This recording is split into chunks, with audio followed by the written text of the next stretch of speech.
Praise the Lord, hallelujah. अनुग्रह परिवार प्रभु यीशु मसीह के नाम से हम लोग फिर से आए हैं। हम उस पंचभूत के विषय में ही आज का भी टीचिंग हम देंगे। मुझे प्लीज़ माफ़ कीजिएगा क्योंकि मेरा हिंदी अच्छा नहीं है, और जो भी परमेश्वर की आत्मा मुझसे बताया गया है मैं आपको बताना चाहता हूँ। Let the message go to you. मैं चाहता हूँ कि संदेश आप तक पहुँचे और इस वचन से आप आशीषित हो। यीशु के नाम से आप जीते हुए हैं, हम आशीषित हैं, और हम जानते हैं कि अद्भुत चमत्कार और चिन्ह हम लोग देखेंगे। आमीन, हालेलुया। मैंने कहा कि शैतान सारी चीज़ों के ऊपर राज्य करने लगा। वो पानी को कब्जा करके रखा। पंचभूता के 5 भूत क्या हैं? पानी, अग्नि, स्थल, वायु, आकाश। अब मैंने कहा कि ये पंचभूता, थोड़ा बहुत मैं रिकैप आपको बताने चाहता हूँ। लोग कहते हैं कि जो पंचभूता के ऊपर विश्वास करते हैं कि ये पंचभूता से ही पृथ्वी बनाया गया है और ये पंचभूता मनुष्य के अंदर में है।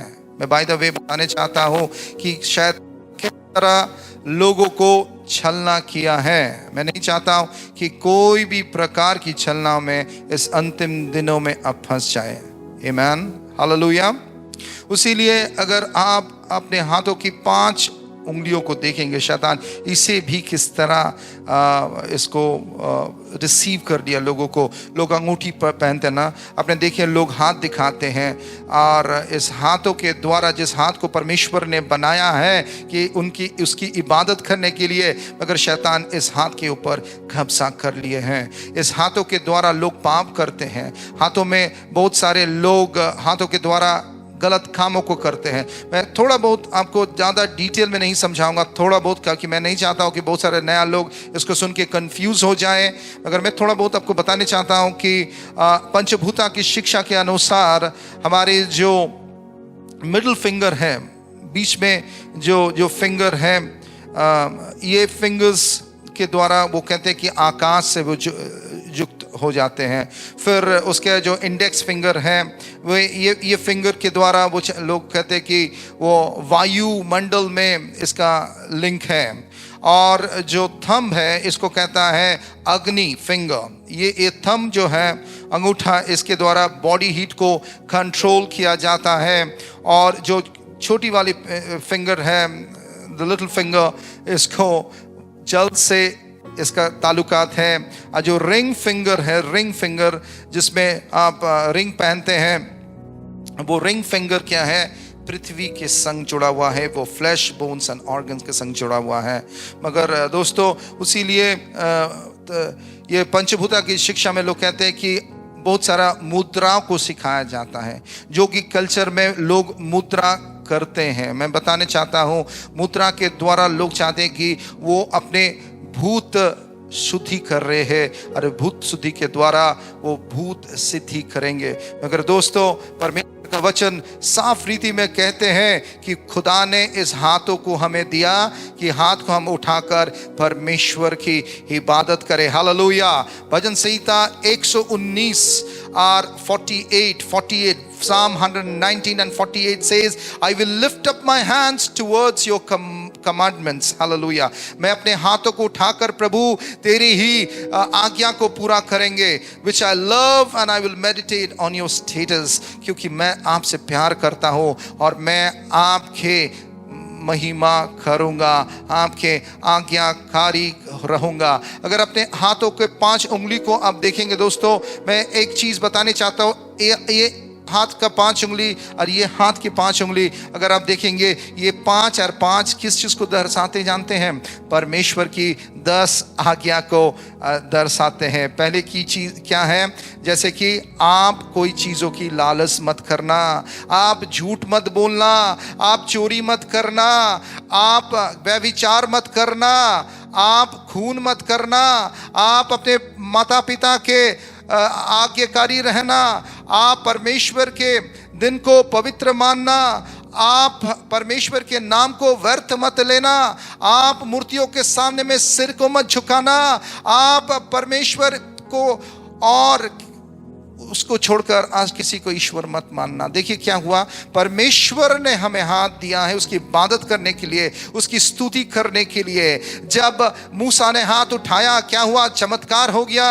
मूसा ने हाथ उठाया और वो समुंदर, लाल समुंदर बांट गया और वहां से रास्ता तैयार हुआ। हालेलुया।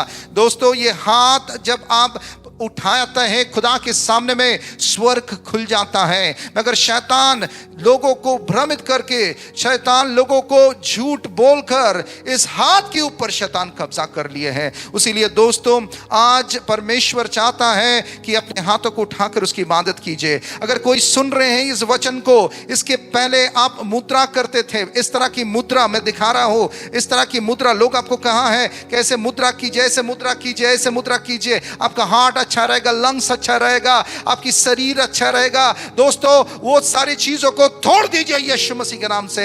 और मैं आपके ऊपर घोषणा करता हूं कि यह हाथ परमेश्वर के लिए उठेगा। यह हाथ से पाप नहीं होगा, यह हाथ से शैतान की इबादत नहीं होगा, यह हाथ के द्वारा परमेश्वर का महिमा होगा। कितने लोग कहेंगे कि यह हाथों के द्वारा मैं परमेश्वर की महिमा करूंगा। बहुत सारे लोग एस्ट्रोलॉजी करते थे, बहुत सारे लोग हाथ में बहुत सारे अंगूठी पहनते थे। मगर दोस्त, मेरे मित्र, परमेश्वर आपको बनाया अपना स्वरूप में, और आपके अंदर में परमेश्वर ने अपनी सांस को दिया कि आपको जीवन मिले। उसीलिए इस हाथ के द्वारा परमेश्वर की इबादत करना। वचन कहता है कि आपके अगर कोई हाथ पाप करते हैं, मत्ती 5:30 की में इस प्रकार लिखा गया है, इफ योर हैंड, हम चाहते कोई पढ़ दे इसको। और यदि तेरा दाहिना हाथ तुझे ठोकर खिलाए तो उसको काट कर अपने पास से फेंक दे, क्योंकि तेरे लिए यही भला है कि तेरे अंग में से एक नाश हो जाए और तेरा सारा शरीर नरक में ना डाला जाए। आमीन, हालेलुया। क्या कह रहा है, जो हाथ से तुम पाप करते हो, अगर वो हाथ शैतान पकड़ लेता है, अगर छोटा सा आपका एक उंगली भी पकड़ लेता है, चलिए आपको वो पकड़ के घसीटते घसीटते नरक की ओर लेके जाएगा। आपके एक हाथ का एक सबसे छोटी वाली अगर उंगली को वो पकड़ लेते हैं, वो घसीटते घसीटते आपको तबाह कर देगा। मगर दोस्तों, पाप मत कीजिए। वचन कहता है अगर कोई हाथ के द्वारा पाप करते, हाथ को काट दीजिए कि स्वर्ग जाना है। अपने पड़ोसी की ओर देख के कहिए कि मुझे स्वर्ग जाना है, मुझे मुद्रा नहीं करना है, मुझे पंचभूता नहीं करना है, मुझे केवल खुदावन का इबादत करना है। हालेलुया। हमें क्या करना है, खुदावन का महिमा करना है। बहुत सारे लोग हैं वो कहते कि रेकी करते हैं। आप समझते रेकी? मैं आपको बताने चाहता हूँ, रेकी एक प्रकार के लोग अभी ये बहुत फेमस और पॉपुलर होते जा रहे हैं। लोग कहते हैं कि रेकी करो, कि रेकी के द्वारा आपको ट्रीटमेंट किया जाएगा। और एक टीचिंग है कि Ayurveda, I tell you, Ayurveda, reiki, इन सारी चीज़ों में पंचभूता जुड़ा हुआ है। मैं आपको छोटा सा एग्जाम्पल में देना चाहता हूँ। आयुर्वेदा में सारे रोगों को 3 कैटेगरी में, 3 कैटेगरी में भाग में बांटा जाता है। क्या वो 3 कैटेगरी है? एक है उसको दोषा बोला जाता है, दोष यानी कि प्रॉब्लम। आयुर्वेदिक एक प्रकार के ट्रीटमेंट है, बहुत सारे आयुर्वेदिक स्टोर्स है, आयुर्वेदिक चिकित्सक करते हैं। वो 3 चीजों के अंदर में रखते हैं। वो कहते हैं काटा, पिटा और कफा। काटा किसके संग जुड़ा हुआ है? आकाश और वायु के संग जुड़ा हुआ है। पीटा किसके संग जुड़ा हुआ है? अग्नि और जल के संग जुड़ा हुआ है। और काफा किसके संग जुड़ा हुआ है? पृथ्वी और जल के संग जुड़ा हुआ है। यानी कि जो भी डिजीज है, आयुर्वेदा ये 3 कैटेगरी के संग इसको जोड़ते हैं। समझ पा रहे हैं? और एक जो रेकी में आपको कह रहा था, ये रेकी में बहुत सारे लोग कहते हैं कि आपके शरीर में पॉइंट्स है, चक्र हैं, और इस चक्र को अगर दबाओगे, आपके कोई पर्टिकुलर पॉइंट्स को अगर दबाओगे तो क्या होगा?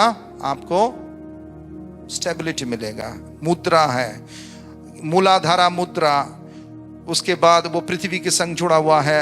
स्वादिष्ठान चक्र वो जल के संग जुड़ा हुआ है। मणिपुरा चक्र अग्नि के संग जुड़ा हुआ है। अनाहता चक्र वो वायु के संग जुड़ा हुआ है। विशुद्ध चक्र वो आकाश के संग जुड़ा हुआ है। अजना चक्र, अजना चक्र आकाश के संग जुड़ा हुआ है, साहा सारा चक्र आकाश के संग जुड़ा हुआ है। ये सारी चीजों के संग जब चीज जुड़ा रहता है, उसका कैरेक्टरिस्टिक भी, चरित्र भी, स्टेबिलिटी, सपोर्ट मिलेगा, जॉय मिलेगा आपके जीवन में। आप बुद्धि मिलेंगे, आपको करुणा, शक्ति, भरोसा, ज्ञान, बुद्धि, परमेश्वर के संग एक होना, ये सारे प्रकार की टीचिंग्स है, हीलिंग प्रोसेस है। But I tell you my friend कि प्रभु ने हमें बनाया है और परमेश्वर हमारा चंगा करने वाला परमेश्वर, वो हमारा कौन है? यहोवा राफा है। हमें परमेश्वर यीशु के नाम में चंगाई मिलता है कि नहीं? बहुत सारा लोगों को मिला है। आज भी प्रभु यीशु जिंदा है। आपको मालूम है कि मेरी पत्नी का तबीयत इतना बिगड़ गया था, हम सोचे कि वो मर जाएगी। डॉक्टर ने दवा किया, काम नहीं किया, टेस्ट किया, काम नहीं किया, मगर हमने उन्हें प्रार्थना किया है यीशु मसीह के नाम से, और वो लेवितियन की आत्मा से छोड़कर चला गया और वो चंगे हो गए। हालेलुया! क्योंकि हमारा परमेश्वर कौन है? यहोवा Rafa. Would you say this after me? क्या आप कहेंगे कि हमारा परमेश्वर यहोवा राफा है? हर हमारा परमेश्वर चंगाई देने वाला परमेश्वर है। एक्सोडस 15:26, निर्गमन एक्सोडस 15:26 में क्या लिखा गया है? आइए हम लोग वचन से पढ़ेंगे कि यदि तू अपने परमेश्वर यहोवा का वचन तन मन से सुने और जो उसकी दृष्टि में ठीक है वही करे। आमीन। रुकिए, क्या कहता कि अगर तुम परमेश्वर यहोवा, तुम्हारे सृष्टिकर्ता के बातों को ठीक से सुने, तन मन देकर सुने, अपने दिल से, अपने मन से, आपकी सारी आत्मा से उसकी वचन को सुने और उसी की आधार में आप चले, तो क्या होगा? और उसकी सब विधियों को माने, तो जितने रोग मैंने मिस्रियों पर भेजे हैं उनमें से एक भी तुझ पर ना भेजूंगा। आमीन, हालेलुया। जो मैं मिस्रियों के ऊपर भेजे, वो एक भी रोग तेरे ऊपर नहीं आएगा। यीशु के नाम से आज अपनी चंगाई को ले लीजिए। दोस्तों, मैं आपके ऊपर प्रार्थना करता हूं कि अद्भुत अद्भुत रोगों से आप आजाद होंगे। मैं प्रार्थना करता हूं यीशु के नाम से अस्थमा तू चले जा और यीशु के नाम से चंगे हो जाए। मैं कहता हूं कि जो आंखों में कम देखते हैं, यीशु मसीह के नाम से अभी इसी वक्त आपकी आंखों में रोशनी आ जाए। मैं प्रार्थना करता हूं अगर कोई महिला है जिसके खून बहने की बीमारी है, बहुत दिनों से बह रहा है, यीशु के नाम से अभी चंगे हो जाए। आप अपने हीलिंग्स को क्लेम कीजिए यीशु मसीह के नाम से। और यहोवा राफे, हमारा परमेश्वर यीशु मसीह के नाम से आपके जीवन के में आप चंगाई देखेंगे। Hallelujah, hallelujah. इस प्रकार पंचभूता में कहा जाता है कि लोग कहते हैं कि नॉट ओनली वो रेकी और आयुर्वेदा और मुद्रा के द्वारा, मगर और क्या है? वास्तु शास्त्र। लोग जब अपने घर को बनाते हैं, वो पहले क्या करते? भूमि पूजन करते हैं। उसके बाद वो वास्तु शास्त्र का अनुसार अपनी खिड़कियों को करते हैं। अपने खिड़की किधर मुंह होगा, उसके बालकनी किधर मुंह होगा, यानी कि ईस्ट यानी कि पूर्व साइड में अगर आप चीज़ों को करेंगे, वो आकाश से जुड़ा हुआ है, वहाँ पर आपकी बढ़ोतरी होगा, एनहांसमेंट होगा। अगर वेस्ट में आप अपनी खिड़कियों को करेंगे, दक्षिण में, पश्चिम में करेंगे तो क्या होगा? आपकी खुशी और आशीष रहेगा। साउथ नॉर्थ भिन्न प्रकार के कोण को ये वास्तुशास्त्र में बोला गया है। बट दोस्तों, आई टेल यू, अगर परमेश्वर आपके घर में आशीष देगा तो आपको आशीष मिलेगा। हालेलुया। मैं बहुत सारे लोग इस प्रकार की वास्तुशास्त्र का अनुसार अपने जीवन को निर्धारित किया। मैं बताने चाहता हूँ, मगर आज भी उनकी परिवार टूटा हुआ है। उसीलिए वचन कहता है, पहला सामुएल 25 अध्याय में क्या लिखा गया है? मैं आपके लिए पढ़ना चाहता हूँ। पहला सामुएल 25 अध्याय, देखिए वचन क्या कहता है। और उससे यूं कहो कि तू चिरंजीवी रहे, तेरा कल्याण हो और तेरा घराना कल्याण से रहे, और जो कुछ तेरा है वह कल्याण से रहे। आमीन। तो आपके घर में आशीष कल्याण को ला सकता है प्रभु यीशु मसीह। हालेलुया। क्योंकि प्रभु यीशु मसीह आपसे बेहद प्यार करते हैं। दोस्तों, प्रभु यीशु मसीह आपके लिए अपना जीवन दिया। प्रभु यीशु मसीह आपके लिए स्वर्ग छोड़ा, धरती में आए हमारे लिए भी, और अपने प्राण को बलिदान दिए। जो कोई भी उन पे विश्वास करेगा उसे जीवन मिलेगा और भरपूर जीवन मिलेगा। Hallelujah, hallelujah. उसीलिए इन सारी चीजों में अब मत फंसिए, इन सारी चीजों में आप मत जाइए, क्योंकि ये अंतिम दिन की वॉक है, ये अंतिम दिन का चलना है दोस्तों। बहुत सारी आत्माएं, बहुत सारी शिक्षा, बहुत सारे चीज आपके सामने में आएंगे, मगर इन सारे चीजों में आप अपने मन को मत लगाइए। और पंचभूता जानते हैं और किस चीज से जुड़ा हुआ है? आप ताजुब हो जाएंगे। पंचभूता जुड़ा हुआ है खाने के संग, जिसको रासा बोला जाता है, जो संस्कृत में रासा का मतलब है टेस्ट, स्वाद। मधुरा, स्वीट, वो जल और पृथ्वी के संग जुड़े हुए हैं। आमला व खट्टे जो चीज होता है वो पृथ्वी और अग्नि के संग जुड़ा हुआ है। लवना जिसको सॉल्टी कहते, वो जल और अग्नि के संग जुड़ा हुआ है। कटु वो जो पंचंड है, वो किसके संग? वायु और अग्नि के संग जुड़ा हुआ है। तिक्ता और बिटर वो किसके संग जुड़ा हुआ? आकाश और वायु के संग जुड़ा हुआ है। और कसा वायु और पृथ्वी के संग जुड़ा हुआ है। यानी कि शैतान खाने के ऊपर भी कब्जा करके रखा है। यानी कि शैतान नहीं चाहते कि आप अपने खाने में भी आप आशीषित हो। उसीलिए लोग क्या करते? लोग डर जाते, मुझे नहीं, आज मुझे ये खाना नहीं होगा, आज ये वार है, आज ये दिन है, मैं ये नहीं कर सकता, मैं ये नहीं करता। लोग अपने जीवन की जो खुशियाँ और आनंद को भी खो रहे हैं, डरे हुए हैं लोग। उसीलिए लोग चाह रहे हैं कि किस प्रकार उसके जीवन में उन्नति और आशीष और वृद्धि और समृद्धि और चंगाई आए दोस्तों। मगर एक चीज मैं आपको बताने चाहता हूँ, पहली चीज है कि पाप मत करना। अपने पड़ोसी की ओर देख के कहो कि पाप मत करना।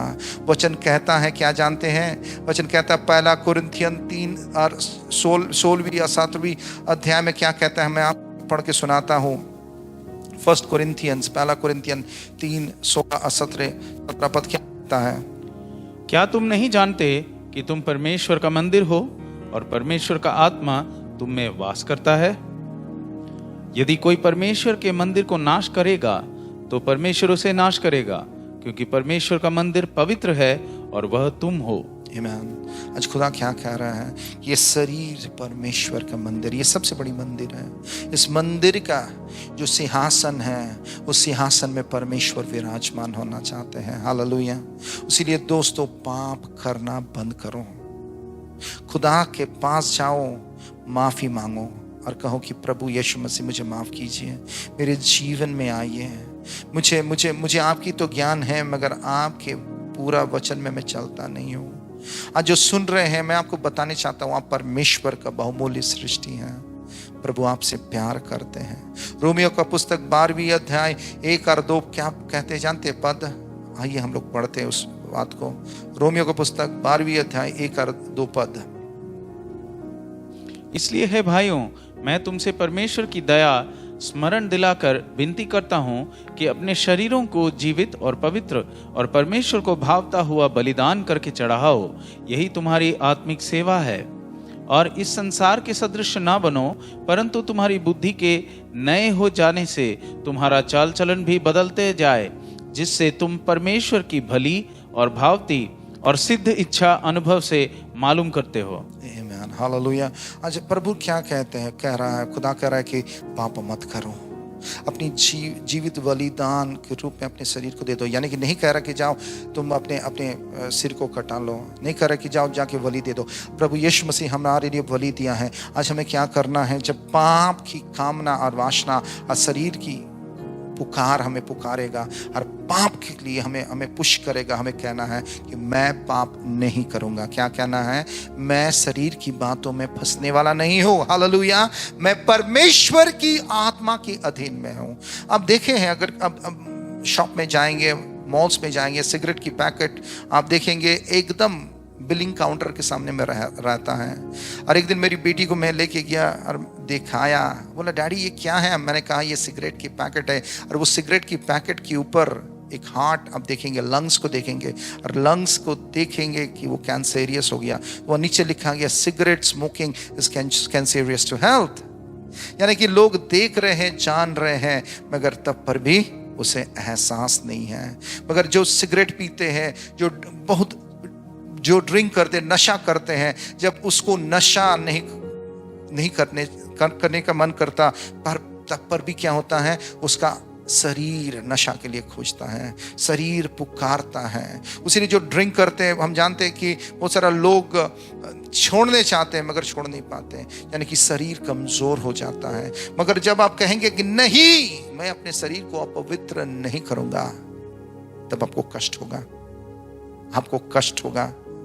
जिसको डायबिटिक्स है, शुगर है, उसको डॉक्टर कहते हैं कि आप मीठा मत खाइए, मगर उसको क्या मन करता है, मीठा खाने की मन करता है। जलेबी, रबड़ी, गुलाब जामुन, रसगुल्ला देख के उसको क्या लगता है, उसको लगता है कि मैं भी खाऊं। मगर जब आप कहते कि मैं नहीं खाऊंगा, शरीर क्या होता है, रोता है। उसी तरह परमेश्वर का वचन कहता है कि तुम ना बोलो, शरीर के बस में मत चलो, परमेश्वर के लिए तुम पवित्र बनो। वचन कहता है रोमियो को पुस्तक, जो शरीर के वश में चलते हैं उसके लिए मौत खड़ा है, नाश खड़ा है, मगर जो आत्मा के वश में चलते हैं उसके लिए आशीष और जीवन, परमेश्वर की बहुतायत के जीवन खड़े हैं दोस्तों। और जब आप इस प्रकार के बलिदान को चढ़ाएंगे, ये परमेश्वर के सामने में क्या होगा जानते हैं, एक आराधना होगा। सब बोलिए आराधना। ये जीवित बलिदान परमेश्वर के सामने में एक आराधना होगा, और इसके द्वारा परमेश्वर आपको नया व्यक्ति बनाएगा, और आपके संग आशीष जुड़ेगा, और आपके संग तरक्की जुड़ेगा, आपके संग वृद्धि जुड़ेगा। प्रभु यीशु मसीह आपके जीवन में तरक्की, वृद्धि, उन्नति और आशीष देने चाहते हैं, मगर बहुत सारे लोग नहीं चाहते हैं। उसी लिए बहुत सारे टीचिंग्स पे वो फंस के बहुत चीजों को करते हैं जिसके द्वारा आप कभी भी आशीषित नहीं हो सकते हैं। उसीलिए दोस्तों, अपनी आंखों को बंद कीजिए, आज खुदावन के पास आइए, और प्रभु से अपने जीवन के उन सारे द्वारों को, जिस द्वार को आपने खोल के रखे थे, आज खुदा से माफी मांगिए और कहिए कि प्रभु, ये हाथों को उठाकर मैं तेरी इबादत करूंगा, ये हाथ उठाकर प्रभु मैं तेरी सेवा करूंगा, तेरी स्तुति करूंगा, तेरी आराधना करूंगा, तेरे वचन के अनुसार मैं चलूंगा प्रभु। और जब मैं हाथ उठाऊंगा प्रभु, तेरे नाम से स्वर्ग खुल जाएगा प्रभु, स्वर्ग खुल जाएगा। पिता परमेश्वर, आप मुझे चंगा करना चाहते हैं, आप यहोवा राफा है प्रभु जी, आप पवित्र है प्रभु जी। इसीलिए प्रभु, मेरा जीवन आपकी मंदिर बने प्रभु, और इस जीवन में आप बस जाइए, इस जीवन में आप आ जाइए प्रभु। मुझे बल दीजिए कि हम पाप ना करें प्रभु। मुझे और मेरे घराना के ऊपर तेरी बरकत हो, मेरे बच्चों के ऊपर बरकत हो, मेरे विवाह के ऊपर बरकत हो। मैं आशीष मांगता हूं दोस्तों आपके घराना के लिए, आपके विवाह के ऊपर प्रभु। मैं आशीष घोषणा करता हूं आपके परिवार के ऊपर प्रभु। तेरे चमत्कार प्रभु इन सारे लोगों के ऊपर आए पिता। प्रभु तुझे धन्यवाद। आज हमें भूत सिद्धि नहीं करना है प्रभु जी, हमें परमेश्वर तेरी इबादत करना है प्रभु। हे खुदा, तू ही महान है, तू ही सामर्थी है, और तू ही परमेश्वर है प्रभु। आशीष दे सभी को, यीशु नाम से मैं प्रार्थना करता हूं, आमीन आमीन। प्रभु सभी को आशीष दे। और मैं जानता हूं ये मेरा सेकंड सीरीज था, और यहीं पे मैं समाप्त कर रहा हूं। मैं ज्यादा इस बात को आपको डेप्थ में नहीं लेके गया, मगर all that you need to know is worship the Lord. अपने खुदा से अपने दिल, मन, आत्मा, शक्ति, सब चीज़ों से आराधना कीजिएगा। मेरी प्रार्थना यही है कि आप चंगे भला स्वस्थ रहें और आपकी घराना आशीषित रहे। आमीन। अगर ये वचन आपको अच्छा लगा, आशीषित हुए, ज़रूर किसी से बांटिए, शेयर कीजिए, लाइक कीजिए कि ये आशीष वचन दूसरे तक पहुंच पाए। और अगर आप चंगे हो रहे, गवाही उत्पन्न हो रहा है, ज़रूर कमेंट बॉक्स में लिखिए। God bless you. Thank you so much.